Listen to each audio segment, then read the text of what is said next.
नमस्कार पोरांनो, बोलगुरू या यूट्यूब चॅनलवरती आपल्या सर्वांचं परत एकदा स्वागत आहे.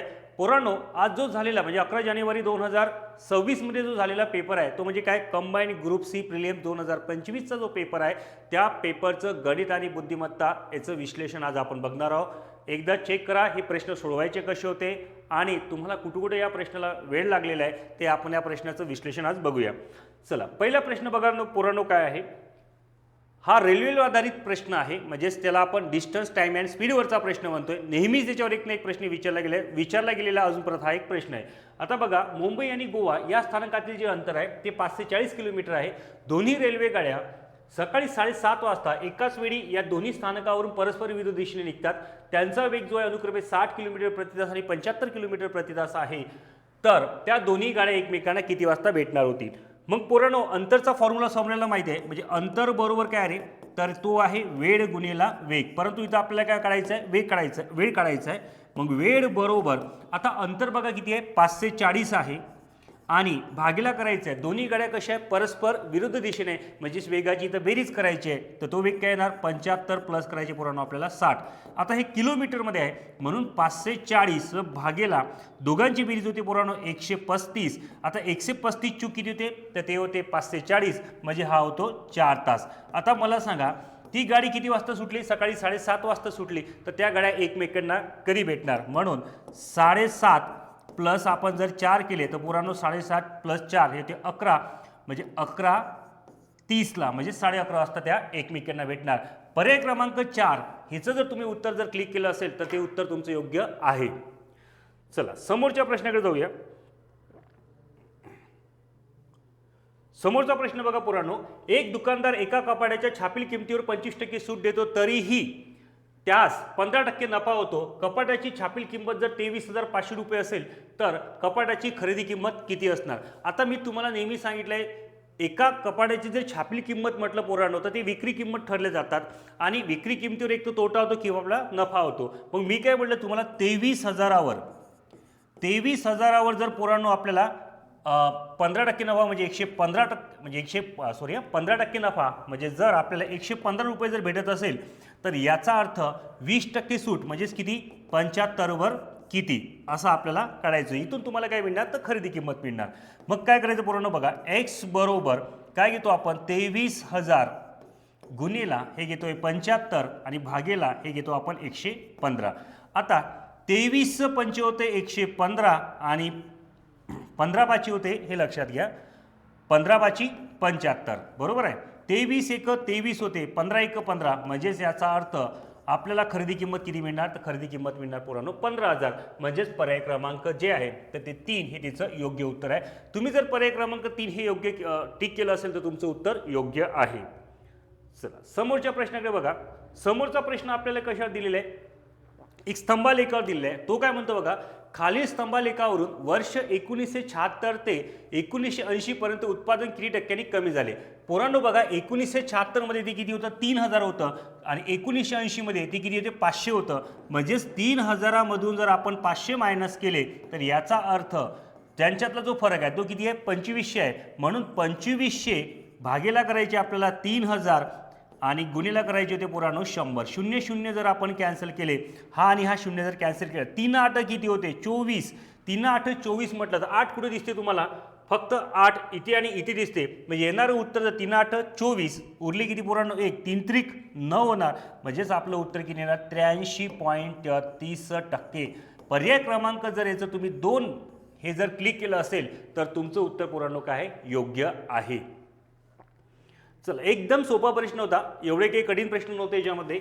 नंतर जर चौरसाची बाजू 25% वाढवली, काय म्हटलं, चौरसाची बाजू जर 25% वाढवली तर चौरसाचे क्षेत्रफळ किती टक्क्यांनी वाढेल म्हणे. आता पोरांनो लक्षात घ्या, चौरसाची बाजू किती टक्क्यांनी वाढवली, 25ने वाढवली. म्हणजे 100 प्लस आपण 25 जर वाढवली तर हे किती होणार, 125. तुम्हाला माहिती आहे 125चा स्क्वेअर, कारण चौरसाच्या चारही बाजूचे चौरसाचे क्षेत्रफळ म्हणजे काय, बाजूचा स्क्वेअर आहे. आता 125चा स्क्वेअर किती होतो पोरांनो, 125चा स्क्वेअर जर आपण बघितला, 5चा स्क्वेअर किती होते, 25. 12च्या समोरची 13 संख्या घेतली, 13 दोन्ही 26, 26 येईल 6, हात चालाय 13 1 ते 13 2 15, म्हणजेच किती आले, 15,625. वाढली किती ना 15,625 मधून जर आपण 10,000 मायनस केले पोरांनो, किती 10,000 जर मायनस केले तर किती येतात 56 पॉईंट आपल्याला घ्यायचे होते 25, हे लक्षात ठेवा. म्हणजे 56-25 म्हणजेच काय 56.25 असं तुम्हाला उत्तर काढायचं होतं. म्हणजे पर्याय क्रमांक किती येणार 3, हे त्याचं योग्य उत्तर होणार. म्हणजे तुम्ही अशा पद्धतीने त्याचं उत्तर काढू शकले असते. नंतरचा प्रश्न बघा. प्रश्न काय आहे, सरळ व्याजाने 5,000 रुपयाची जर रक्कम 3 वर्षात किती होत असेल 5,600 रुपये होत असेल, जर व्याजदर 3% व्याजदरात जर 3% वाढ केली तर याची मूळ रकमेचे 3 वर्षानंतर किती रुपये होणार, 3 वर्षानंतर किती रुपये होणार असं जर त्यांनी म्हटलं तर पोरांनो काय करायचं लक्षात घ्या. आता तुम्हाला काय करायचं आपल्याला याच्यातून काय करायचं आहे तर किती रुपये होणार.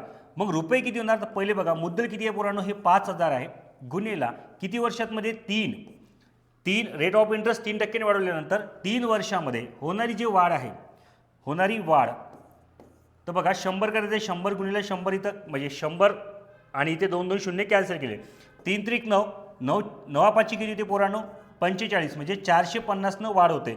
सुरुवातीला किती होती झालेली वाढ किती होती 5,600 मध्ये काय करायचं पोरांनो हे 450 बिलकुल याच्यामध्ये ॲड करायचे होते. मग झालेली वाढ जर आपण एकंदरीत बघितली तर ते किती होणार 0, हे घेतले आपण 5, 6च्या 10शी 0, हातचाला 1, 5 किती झाले 6, म्हणजेच किती होणार पोरांनो 6,050. म्हणजेच पर्याय क्रमांक 4 याचं उत्तर जर तुम्ही 4 हे क्लिक केलं असेल तर तुमचं उत्तर बरोबर आहे. येते लक्षात. एकदम सोपा प्रश्न होता. नंतर बघा आता थोडा हा प्रश्न थोडंसं तुम्हाला कन्फ्युजन करणारा होता, म्हणजेच वर्क अँड टाईपवरचा. मागच्या कंबाईनमध्ये यावर असा टाईपचा एक प्रश्न विचारला तर यावेळी विचारला. आता याला सॉल्व्ह कसं करायचं होतं ते बघा. 10 स्त्रिया एक काम 7 दिवसात पूर्ण करतात, 10 मुले तेच काम जर 14 दिवसात पूर्ण करतात तर 5 स्त्रिया आणि 10 मुले तेच काम किती दिवसात पूर्ण करतील. आपण हा जो पेपर सेट आहे तो डी पेपर सेट बघत आहोत, त्याच्यामुळे एकदा नीट काळजी घ्या.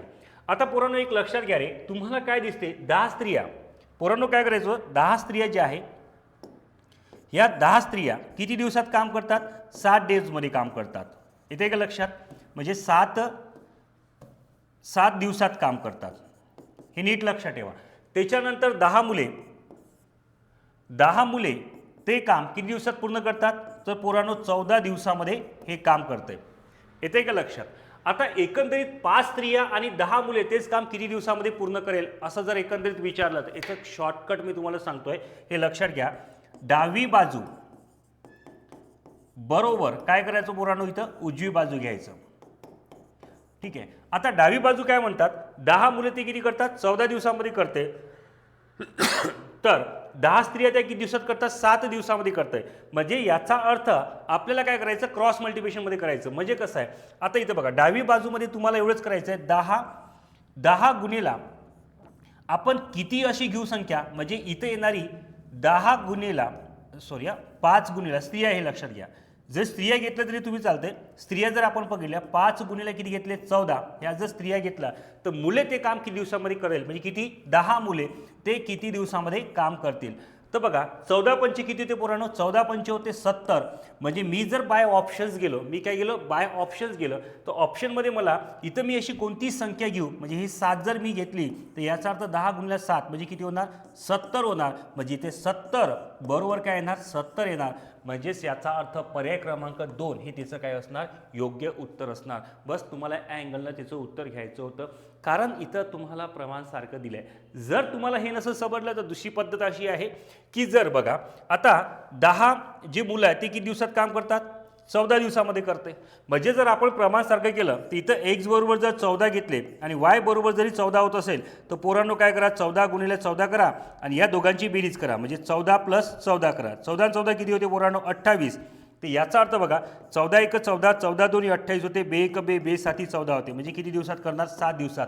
वेल अँड गुड राहते की ही पद्धत जर तुम्ही अवलंबली तर तुमचं उत्तर परफेक्ट भेटणार. म्हणजेच किती येणार 7. तुम्ही जर याचं उत्तर जर 7 क्लिक केलं असेल तर तुमचं उत्तर अगदी बरोबर आहे. चला समोरचा प्रश्न बघा. एका संख्येची 4 पंचमांश ही त्या संख्येच्या 60% पेक्षा अधिक म्हणजे 60 ने जास्त असल्यास ती संख्या कोणती. आता मी नेहमीप्रमाणे तुम्हाला सांगत आलो आहे की तुम्ही बाय ऑप्शन जर गेले म्हणजेच काय डावी बाजू बरोबर जर काय केले पोरांनो उजवी बाजू आपण याला म्हणू उजवी बाजू ऑप्शन थ्रू जर गेले तर तुमचं उत्तर परफेक्ट निघाल. आता काय म्हणते एका संख्येची 4 पंचमांश, एका संख्येची 4 पंचमांश म्हणजे काय एक गुणिला काय केलं 4/5 बरोबर त्याच्यानंतर त्याच संख्येच्या 60 भागीला जर आपण किती गेले 100, 60% म्हटलंय 10 जास्त आहे, तर याची जी इक्वेलिटी आहे म्हणजे दोघांची सारखी किंमत यायला पाहिजे, म्हणजे एकशी किंमत सारखी यायला पाहिजे. जर पोरांनो बघा मी किती घेतोय, याचं जर उत्तर मी 50 घेतलं, किती घेतलंय 50, तर बघा 50 गुणिला 4/5 घेतलं, 5 1 5, 5 10 50, 10 चूक किती येणार 40 येणार. आता बरोबर याची किंमत मी जर इथं 50 घेतली, 20 त्रिक 60 होते आणि 20 पंचे 100 म्हणजे 3/5 प्लस किती येणार पोरांनो 10, 5 1 5, 5 10 50, 10 त्रिक 30, 30 प्लस 10 किती येणार 40. म्हणजेच याचा अर्थ आपली जी ती संख्या आहे ती संख्या म्हणजे कोणती x बरोबर किती येणार, तर ती संख्या येणार 50. म्हणजेच पर्याय क्रमांक तुमचं किती योग्य होतं पोरांनो, पर्याय क्रमांक 3 हे त्याचं योग्य उत्तर होतं. अशा पद्धतीने तुम्ही त्याचं उत्तर सेकंदात काढू शकले असते. ओके, चला समोरचा प्रश्न आहे पोरांनो, ॲलिगेशनवरती प्रश्न विचारला गेलेला आहे. आता ॲलिगेशनचा प्रश्न बघा काय म्हणतात, मिश्र धातू ए आणि बी मध्ये तांबे आणि जस्त यांचे जे प्रमाण आहे 4:3 आणि 9:5 आहे, हे दोन्ही मिश्र धातू समान प्रमाणात मिसळून सी मिश्र धातू जर तयार केल्यास त्या सी मिश्र धातूंमधील तांबे आणि जस्त याचे प्रमाण किती. आता मला एक सांगा, परीक्षेमध्ये हा प्रश्न तुम्हाला नक्की थोडाफार जड गेला असता. ज्या पोरांनी हा प्रश्न स्किप केला आणि नंतरचा प्रश्न सोडवला असता तर ते वेल अँड गुड होतं. कधी कधी काय करायचं पोरांनो, असे प्रश्न नक्की स्किप करायचे आणि समोरचा प्रश्न सॉल्व्ह करायचा, कारण हे वेळे खाऊ शकतात. पण याला जर सेकंदात तुम्हाला म्हणजे सोडवायचं कसं असतं तर ते बघा, मी माझ्या पद्धतीने तुम्हाला सोडून दाखवतोय, ते पण सोप्या पद्धतीमध्ये. याला नीट बघा सोडवायचं कसं होतं. आता ए आणि बी मध्ये बघा तांबे आणि जस्त, काय पोरांनो तांबे आणि जस्त, ठीक आहे, तांबे आणि जस्त मध्ये आपण बघितलं तर तांबेचं प्रमाण किती आहे रे 4:3 आहे. म्हणजे दोघांची जर बेरीज केली 4 आणि 3 किती होते 7. ओके, म्हणजे याचं बघा 4 किती येणार 7 येणार. आणि जस्त जर प्रमाण बघितलं तर परत 2 येणार, याच्यात 4/7 येणार पोरांनो. आणि त्याच्यानंतर याच्यातलं जर जस्त प्रमाण बघितलं तर ते किती येणार, परत 3 किती येणार 7. दुसरं प्रमाण आहे 9 आणि 5. दुसरं प्रमाण बघा किती आहे पोरांनो 9 आणि 5. तर काय करायचं इथं फक्त लक्षात ठेवा, 4 आणि 7 होतं, याचीच बेरीज जर आपण काय केली 9 आणि 5, 9 आणि 5 किती होते 14. आलं का लक्षात पोरांनो. म्हणजेच 9 इथे किती करायचं होतं तुम्हाला 14. आणि जस्टचं जे आहे जस्ट 3/7 प्लस तिचे किती आहे 5 किती यायला पाहिजे होते 14. येते का लक्षात पोरांनो. आता याला जर आपण एकंदरीत सोडला तर याला 2 मल्टिप्लाय करा, याला 2 मल्टिप्लाय करा, 4 2 किती होते 8 बरोबर आहे. आणि 7 2 किती होते 14, 14 प्लस 9 किती आले हे 14. आणि याला जर सोडवलं तर याला 2 मल्टिप्लाय करा, याला 2 मल्टिप्लाय करा, 3 2 6 होते पोरांनो. किती होते 3 2 6, 7 2 14, 6 प्लस 5 केले आपण आणि इथे किती झाले 14. मी पण इथे थोडंसं सारखं घेऊन घेतोय, 4 2 8 होते, 8 आणि 9 म्हणजे किती आले 17, 17 आणि इथे किती झाले 14. आणि याचं जर प्रमाण बघितलं 14 काय होते पोरांनो, हे कॅन्सल होऊन जाते. आणि 6 आणि 5 किती होते 11. म्हणजेच येणारा जो रेशो आहे आपला तो 17:11 हा त्याचा रेशो येतो. येते का लक्षात पोरांनो. नसलेत तर मी परत एकदा सांगतो तुम्हाला मी काय केलं तर बघा, त्यांनी जे विचारले आपला रेशो ए आणि बी, म्हणजेच तिथे विचारलंय पोरांनो तांबे, हे तांबे घेतलंय आणि हे किती घेतलंय हे बघा हे जस्ट घेतलंय. आता बघा तांबेचा जर रेशो दिलाय तुम्हाला 4:3 दिलाय, म्हणजे 4 आणि 3 किती होते रे 7 होते. म्हणजे पहिले तांब्याचा जर हिशोब घेतला आपण तर तो किती 4 किती येणार 7 येणार. अलग लक्षात. आणि जस्ट जर प्रमाण घेतलं पोरांनो तर ते किती होणार 3 होते 7. येते का लक्षात 3/7 हे लक्षात घ्या. हे रेशोमध्ये आपण बघत आहे. नंतर याचं जर प्रमाण बघितलं 9 आणि 5 तर प्लस काय करायचं पोरांनो 9 दोघांची बेरीज किती 9 आणि 5 14. येते लक्षात. आणि याच्यामध्ये जर याचं जास्त प्रमाण घेतलं तर किती होणार 5 आणि दोघांची जर बेरीज केली पोरांनो तर 9 आणि 5 किती होते 14 होते. येते लक्षात. आता बेस सारखा करण्यासाठी याला याला मल्टिप्लाय दोन्ही मला करावं लागेल. म्हणजे 7 2 किती होते 14 होते, 4 2 किती होते 8, म्हणजे 8 प्लस 9 डिवाइड बाय किती घेतले पोरांनो आपण 14. आणि त्याच्यानंतर बघा याला सुद्धा 2 मल्टिप्लाय आणि यालाही 2 मल्टिप्लाय केलं तर 3 2 किती होणार 6, 6 प्लस 5 आणि 7 दुनी 14 म्हणजे बेस सारखा आला. येते का लक्षात? आता 8 आणि 9 किती होते पोरांनो? 17 होते. 17/14 आणि याच्या जर बेस याचा घेतला तर 6 आणि 5 किती? 11 अपॉन किती आले? 14. 14 कॅन्सल झाले तर 17 11 हे त्याचं काय ते पोरांनो रेशो येतात. म्हणजेच पर्याय क्रमांक किती असेल? तर पर्याय क्रमांक 2 हा त्याचा योग्य उत्तर असेल. तुम्ही जर या पद्धतीने त्याचं जर उत्तर काढलं असेल म्हणजे 2 जर याचं उत्तर काढलं असेल तर तुमचं उत्तर बरोबर होतं. मला सांगा हा प्रश्न कठीण होता का? ॲलिगेशनचा नाही सर, हा सोपा होता. अशा पद्धतीने याला सोडवायचं होतं. यस, चलो फिर नंतरचा प्रश्न बघा पोरांनो काय म्हणते? 2 क्रमागत विषम संख्येच्या वर्गातील फरक किती आहे म्हणते? 112 आहे. 2 क्रमागत विषम संख्येच्या वर्गातील फरक जर 112 आहे तर त्यापैकी लहान संख्येचा वर्ग किती? मी नेहमी तुम्हाला एक शॉर्टकट काहीतरी काही सांगत आलेलो आहे. या आधी पण मी PYQच्या अशा प्रश्नामध्ये मी तुम्हाला त्याचं सॉल्व्ह करून दिलेलं आहे. आता सोडवायचं कसं होतं लक्षात घ्या पोरांनो. फरक काय घ्यायचं आहे? फरक बरोबर 4 गुणिला तुम्हाला घ्यायची होती मधली संख्या. हे नेहमी लक्षात ठेवा बरं रे पोरांनो. काय म्हटलं मी? फरक बरोबर 4 गुणिला काय घ्यायची तुम्हाला? मधली संख्या. हे तर माहिती आहे, तुम्ही बाय ऑप्शन्स काढणारच होते, पण याचं शॉर्टकट तुम्हाला सांगतो काय असेल तर. आता फरक किती आहे पोरांनो? 112 आहे. 112 भागीला जर 4 केलं असतं तर आपल्याला काय मिळाली असती? मधली संख्या मिळाली असती. यस, काय रे? मधली संख्या. 4 1 4, 4 दुनी 8, उरली किती? 3, 4 8 32. म्हणजेच पोरांनो आपल्याला जी मधली संख्या आली असती, मधली संख्या बरोबर ती किती आली असती? 28. आता विषम विचारलंय म्हणजे आधीची संख्या 27 असेल आणि समोरची संख्या पोरांनो 29 असेल. आलं का लक्षात? आता त्यांनी सर्वात लहान संख्येचा स्क्वेअर विचारलाय. मग 27चा स्क्वेअर तुम्हाला माहिती आहे किती होते? 729. म्हणजेच तुमचं पर्याय क्रमांक 2 हे त्याचं काय असणार पोरांनो? योग्य उत्तर होतं. अशा पद्धतीनं तुम्ही ह्या प्रश्नाला सॉल्व्ह करायला पाहिजे होतं. आलं का लक्षात? मी आणि माझे जे टेक्निकमध्ये मी जे ट्रिक्समध्ये तुम्हाला शिकवत असतो तर त्यामध्ये तुम्हाला पोरांनो हे प्रश्न सेकंदात सोडव पण आले असते आणि तो प्रश्न इझी पण गेला असता. येते लक्षात? चला समोरचा प्रश्न बघा. खालील किंमत काढा म्हणतात. आता खालील किंमत काढताना एकंदरीत हा प्रश्न बऱ्याच पोरांना थोडंफार कटिंग केला असतं. गेल्या सोडवायचं कसं तर बघा सोप्या पद्धतीने सांगतो तुला सोडवायचं कसं होतं. आता तुम्हाला माहिती आहे 11चा स्क्वेअर किती आहे पोरांनो? 121 आहे. सर 11चा स्क्वेअर म्हटलं तर किती होतात? 121 बरोबर आहे. मग आता 121 म्हटलं तर किती? 2 घराचा जर आपण स्क्वेअर करत असेल तो किती घरांचा येते?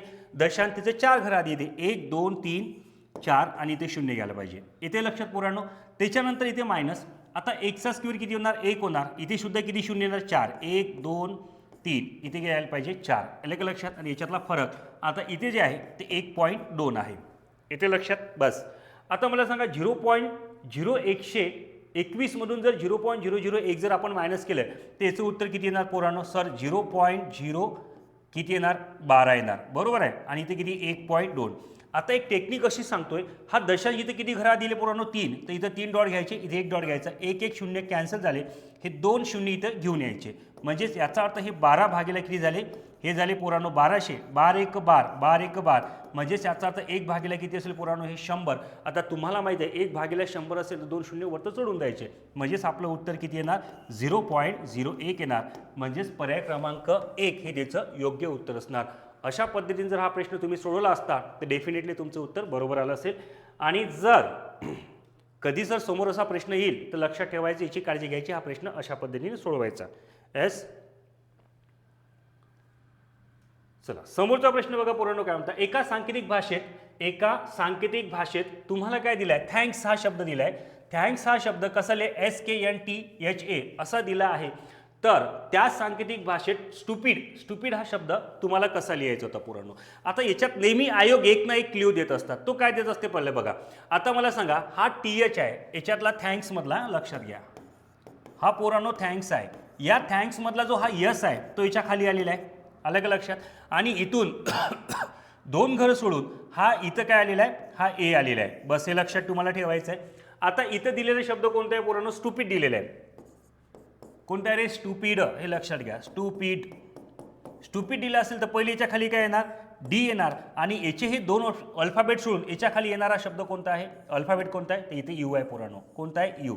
मग मला सांगा कुठं दिसते तुम्हाला? इथे आहे का? नाही आहे सर. इथे आहे का? हा इथे आहे. पहिले डी आहे आणि नंतर काय? यू आहे. मग इथं आहे का? नाही. इथे आहे का? इथे आहे का? नाही आहे. म्हणजेच पर्याय क्रमांक काय आहे? 2 हे याचं योग्य उत्तर आहे. अशा पद्धतीने जर सोडवलं असतं तर तुमचा हा प्रश्न सेकंदात नक्की सुटला गेला असता. ओके चला समोरच्या प्रश्नाकडे धाव घेऊया. राणी आणि सुरेश एक जोडपे असून काय म्हटलंय पोरांनो बघा. राणी आणि सुरेश एक जोडपे असून त्यांना मेधा आणि दीप्ती अशा दोन मुली आहेत. PYQ प्रश्न आहे, आधीचा विचारलेला प्रश्न आहे पोरांनो. दोन मुली आहेत, दीप्तीचे लग्न अनुराग सोबत झालेले आहे. राणी आणि सुरेश एक जोडपे आहेत. बघा, राणी आणि काय सुरेश हे जोडपे आहेत. येथे लक्षात, त्यांना मेधा आणि दीप्ती, यांना काय पोरांनो, मेधा आणि दीप्ती, ह्या काय आहे, दीप्ती, अशा दोन मुली आहे. दीप्तीचे लग्न अनुरागशी झाले आहे. दीप्तीचे लग्न कोणासोबत झालेले आहे पोरांनो, अनुराग सोबत झाले आहे. क्रॉस मल्टिप्लिकेशनचा अर्थ होते हजबंड वाईफ. अनुराग सोबत झाले आहे.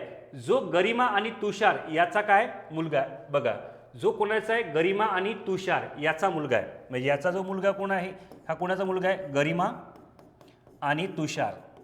ठीक आहे, म्हणजे काय बघा, दीप्तीचे लग्न अनुराग सोबत झाले आहे. जो गरिमा आणि तुषार यांचा मुलगा आहे. निधी ही अनुरागची मुलगी आहे. ओके, निधी कोणाची मुलगी आहे पोरांनो, अनुरागची मुलगी आहे. म्हणजे ही फिमेल आहे, मुलगी आहे. कोमल ही अनुरागची बहीण आहे. कोमल हिची, ठीक आहे, कोमल ही काय आहे, कोमल पटकन घेतोय, कोमल ही अनुरागची बहीण आहे. अनुरागची बहीण आहे जिचे लग्न हर्षित सोबत झाले आहे. चलो भाई, हर्षित फिर से लेंगे आपण. हर्षित सोबत तिचे काय झालं आहे, लग्न झालेले आहे. त्यांना अमन आणि प्रेम, बाई अमन आणि प्रेम हे दोन काय पोरांनो मुले आहेत. प्रेम हा गरिमा आणि तुषार याचा नातू आहे. ओके ओके, ठीक आहे, झालाय. तर दीप्ती आणि कोमल, भाई ये देखो, दीप्ती आणि कोमल म्हणजे ही कोमल आणि कोण आहे पोरांनो, दीप्ती. ह्या कोण आहे, तर ऑब्विसली तुम्हाला माहीत असायला पाहिजे कोण आहे, ननद आणि भावजय. ननद म्हणजे अनुरागची बहीण कोमल आहे आणि अनुरागची पत्नी कोण आहे पोरांनो, दीप्ती आहे. तर याचा अर्थ कोमल आणि दीप्ती ह्या कोण झाल्या, भावजय ननद भावजय असं आपण म्हणूया. म्हणजे इथं ननद भावजय दिले. पर्याय क्रमांक 2 हे त्याचं योग्य उत्तर आहे. समजलं काय पोरांनो, अशा पद्धतीने हा प्रश्न अगदी याच्या सोप्या पद्धतीने सोडवायचा होता. चला, नंतरचा प्रश्न बघा. सेम डायग्राम मागच्या ग्रुप सी मध्ये, हा 2024च्या ग्रुप सी मध्ये हा प्रश्न विचारला गेला होता पोरांनो. आता बघा, हा तर सर्वांनी सोडवला असतील, याच्यामध्ये नो डाऊट. आता बघा काय होतं, सोडवायचं कसं होतं पोरांनो, तुम्हाला बघा खालील आकृती किती त्रिकोण दिले म्हणतात, 1 2 3 4 आणि 5. मी काय सांगितलं तुम्हाला, 5च्या समोरचा अंक 6 घ्या आणि डिवाइड बाय करायचा पोरांनो 2.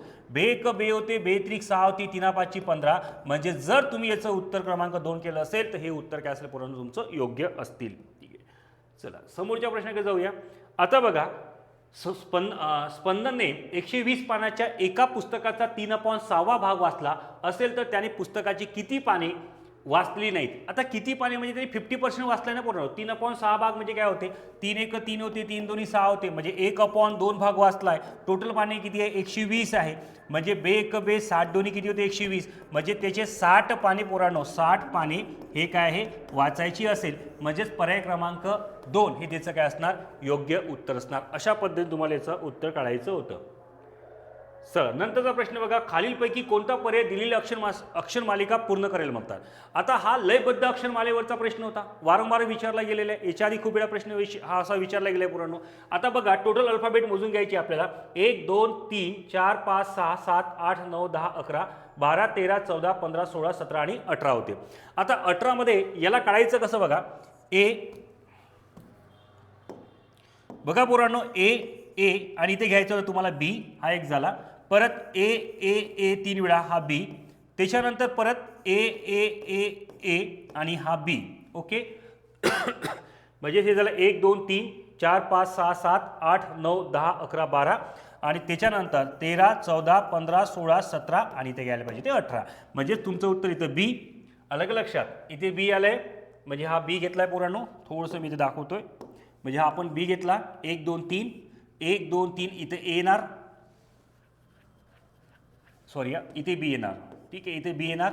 1 2 3 4 इथे बी येणार आणि त्याच्यानंतर ए इथे ए येणार. म्हणजेच तुमचं उत्तर जर बघा काय असेल, बी ट्रिपल बी आणि ए असणार.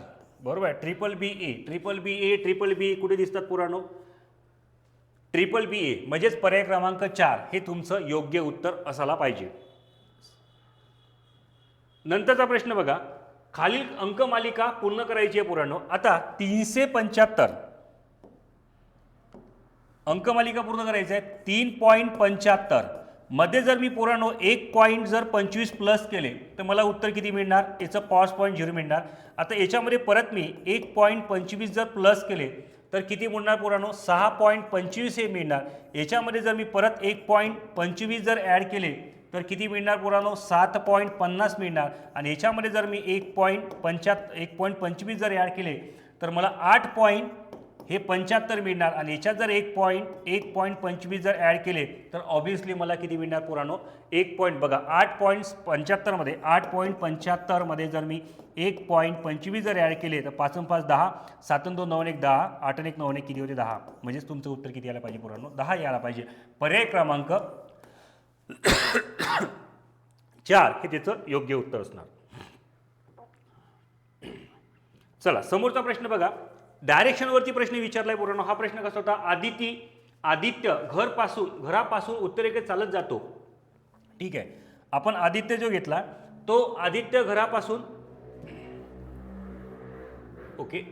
घरापासून उत्तरेकडे चालत जातो. पहिले प्लसचा साइन घेऊ पोरांनो आपण.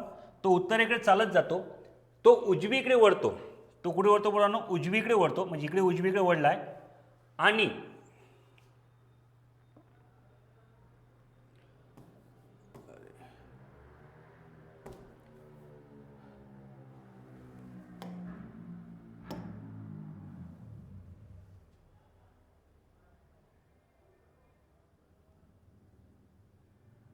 थोडंसं आपल्याला इथे दिसून नाही राहिले पोरांनो, थोडंसं कन्फ्युजन आहे. इथे दिसत नाही आहे कारण हे इथे दडलेलं आहे. तर इथे थोडंसं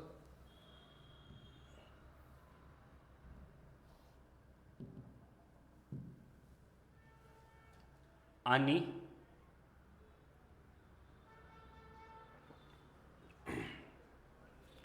परत तो काय होतो पोरांनो, डावीकडे ओढतो. दिसत नाही थोडंसं मला, पुरं डावीकडे ओढतो असं म्हणतोय. तो डावीकडे ओढतोय. शेवटी 1 किलोमीटर चालल्यानंतर तो पुन्हा डावीकडे ओढतोय. आता इथे गेल्यानंतर पुन्हा डावीकडे ओढणार, म्हणजे इकडे जाणार तो पोरांनो, इकडे डावीकडे. आता तो कोणत्या दिशेला चालत आहे, म्हणजे आता तो कोणत्या दिशेला जात आहे पोरांनो, कोणती दिशा आहे, हे आहे पश्चिम. येस, हे ठीक आहे. तो थोडंसं दिसत नव्हतं त्याच्या कारणामुळे. तर याचं उत्तर काय येणार पोरांनो, पश्चिम दिशा येणार. मग तो आता पश्चिम दिशेकडे जात आहे. तर पर्याय क्रमांक 4 हे त्याचं योग्य उत्तर असणार. ओके. त्यानंतरचा प्रश्न बघा, राम श्याम व जॉन, काय म्हटलंय पोरांनो, राम श्याम व जॉन यांच्या 5 वर्षापूर्वीची वयाची जी सरासरी आहे ती किती आहे म्हणते, 16 वर्ष आहे. मग आता 16 वर्ष असेल तर काय करायचं रे, 16 गुणिले 3 करायचं, 16 48. हे झाली त्यांची 5 वर्षानंतरची वयाची सरासरी. त्यांचं आपल्याला आजचं जर वय घेतलं, तिघांचं वय किती ना, 5 15. याच्यामध्ये 15 प्लस करायचे पोरांनो. 8 आणि 5 किती होते 13, 4 आणि 1 5 आणि किती झाले 6 63. तो काय म्हणतो अजून बघा, तर त्याची 5 वर्षानंतरची सरासरी किती. मग 5 वर्षानंतरची सरासरी म्हटलं तर परत तिघांचं वय किती येणार, 5 15 येणार. याच्यात जर 15 केलं तर 5 आणि 3 8 होते, 6 आणि 1 7 78. 78 भागीला जर 3 केले, 3 दोन्ही 6 होते पोरांनो. आलं का, हातचा लाईक 3 6 18. म्हणजे सरासरी 5 वर्षानंतर किती होणार, 26 वर्ष होणार. म्हणजेच पर्याय क्रमांक जे आहे ते 2 हे त्याचं योग्य उत्तर, सॉरी पर्याय क्रमांक 3 हे त्याचं योग्य उत्तर असणार होतं. आता बघा, एक वेगळ्या स्वरूपाचा प्रश्न, एक लॉजिकल प्रश्न विचारला तर त्याला आपण काय म्हणतोय, एकदम त्याला एक नाव आहे पुराणो असा, की हा प्रश्न बघा काय होता. विद्यार्थी जुनी माहिती गोळा करतो, नव्या माहितीशी तुलना करतो, चुका शोधतो आणि नवीन निष्कर्ष सुचवतो, तर हा कोणता मानसिक प्रकार आहे म्हणतात. चुका झाल्या त्या माणसाने सुधारायच्या असतात आणि ज्या सुधारणार नाही तो कधीच सुधारणार नाही. अलग लक्षात पुरवणं हे असं असतात, बरोबर आहे. तर पहिले तर स्वतःचं निरीक्षण आपण केलं, की बाबा मी काय केलं, निरीक्षण केलं स्वतःला, की नाही यार माझं कुठं चुकत असेल, ठीक आहे. पण निरीक्षण करून चालणार नाही, तर त्याच्यासाठी चिंतन करणं महत्त्वाचं आहे. चिंतनचा अर्थ होते चिकित्सक, म्हणजेच पर्याय क्रमांक पुराणो 2 हे साधं त्याचं उत्तर होतं. बाकीचं अनुकरण वगैरे नाही आहे, पाठांतर वगैरे नाही आहे, मग हे निरीक्षण वगैरे हे काही करायची गरज नव्हती, हे लक्षात ठेवा. निरीक्षण येतं आहे त्याच्यामध्ये, पण त्याच्यासाठी तुम्हाला चिंतन करणं सुद्धा हे महत्त्वाचं असते. जे लोक चिंतन करत नाही त्याचा काहीच खरं नाही. आलं लक्षात. आता तुमचा पेपर कसा गेला तुम्हाला चिंतन करावं लागेल, कुठं चुकलो आहे कुठं नाही चुकलो आहे याचा स्वतःला ॲनालिसिस करणं सुद्धा हे महत्त्वाचं आहे. आणि ही पुढं 2026 मधली जी आपली परत ग्रुप सी किंवा ग्रुप बी येणार हे चुकू नये यासाठी आपल्याला चिंतन करणं हे महत्त्वाचं आहे. त्यालाच आपण चिकित्सक असं आपण म्हणतोय. ठीक आहे. चला समोरच्या प्रश्नाकडे जाऊया पुराणो. समोरचा प्रश्न बघा. समोरचा प्रश्न असा आहे, खालील संख्या मालिकेत प्रश्नचिन्हाच्या जागी कोणती संख्या येणार म्हणतात. आता 170 आहे पुराणो. याच्यामध्ये तुम्हाला काय करायचं आहे लक्षात घ्या. 170 इथे किती आहे 197 आहे. त्याच्यानंतर 226 ओके आणि 257 आणि इथे काय पुराणो क्वेश्चन मार्क. तर बघा आता मी काय करतो रे 170 मध्ये जर मी किती प्लस केले तर 27 प्लस केले तर किती होते 197 होते. आता त्याच्यानंतर 197 मध्ये जर मी पुराणो किती 29 जर प्लस केले तर बघा 97 16 होते 2 आणि 1 3 बरोबर आहे. हे लक्षात ठेवा 97 16 16 6 हातचाला 1 आणि 92 1 92 किती 11 11 किती 12 12 हाताला 1 1 2. त्याच्यानंतर याच्यामध्ये मी किती प्लस करणार 31 प्लस करणार आणि त्याच्यानंतर याच्यामध्ये मी किती प्लस करू तिथं ऑब्व्हियसली सर 33 प्लस करा हो. मग इथं जर मी 33 प्लस केले तर 7 आणि 3 10 0 होते पुराणो हात चाले 5 आणि 3 8 8 आणि किती होते 9 आणि हे होणार 290 म्हणजेच पर्याय क्रमांक 2 हे तुमचं योग्य उत्तर असायला पाहिजे. पुराणो ही माहिती मी एकदम तुम्हाला बेसिक लेवल दिलेली आहे. एवढा पेपर कठीण होता गणिताचा बऱ्यापैकी चांगल्यापैकी हा पेपर होता.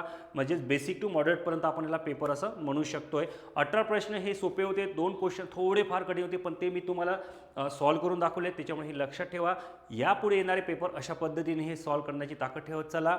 आणि आपल्या चॅनलला मात्र आता सबस्क्राईब करायला विसरू नका पुराणो कारण हे महत्त्वाचं आहे. असेच क्वेश्चन्स तुम्हाला अजून भेटतील अजून तुम्हाला पाहायला मिळतील आणि अशाच पद्धतीने मी तुम्हाला विश्लेषणसुद्धा करून देणार. ठीक आहे. चला थँक्यू.